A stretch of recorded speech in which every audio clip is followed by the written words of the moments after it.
आज बड़ा दुख होता है ये देखकर कि स्टूडेंट पर जो ये लाठी बरसा रहे हैं ये भी हमारे भाई हैं।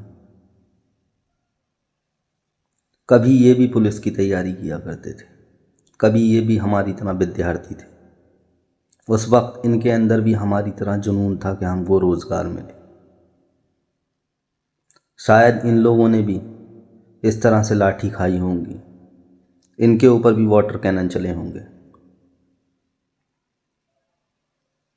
पता नहीं इनकी क्या मजबूरी होती है जब ये एक विद्यार्थी का गिरेबान पकड़ते हैं।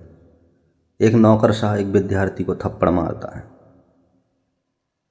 उस विद्यार्थी को वो थप्पड़ उसके गाल पर नहीं लगता है, उसके दिल पर लगता है और उसका उस वक्त दिल रोने लगता है। वो कहीं कोने में जाकर अपने आंसू बहा देता है क्योंकि उसको मालूम है वो कमज़ोर है।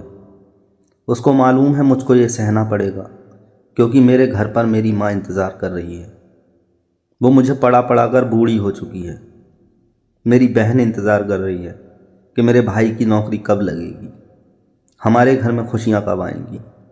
उसके छोटे बड़े भाई इंतज़ार करते हैं कि हमारा भाई अफसर बनेगा,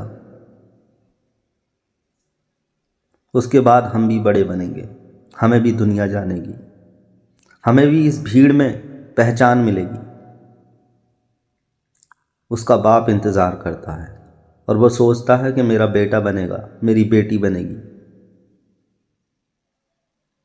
तो मेरी आंखों की रोशनी आएगी। उसका बाप सोचता है कि मैं अपने दोस्तों में सीना चौड़ा करके बैठूंगा, आज मेरे बेटे ने कर दिखाया। लेकिन ये व्यवस्था उन विद्यार्थियों को करने ही नहीं दे रही जो वो करना चाहते हैं।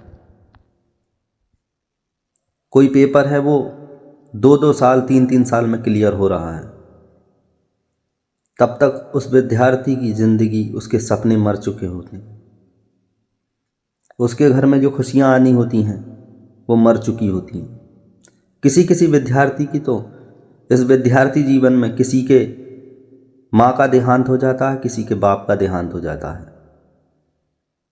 और विद्यार्थी जीवन ऐसा है कि विद्यार्थी अपनी इज्जत खो देता है समाज के सामने। समाज अपने परिवार के सामने अपनी इज्जत खो बैठता है क्योंकि दुनिया सोचने लगती है अब इससे कुछ नहीं होगा।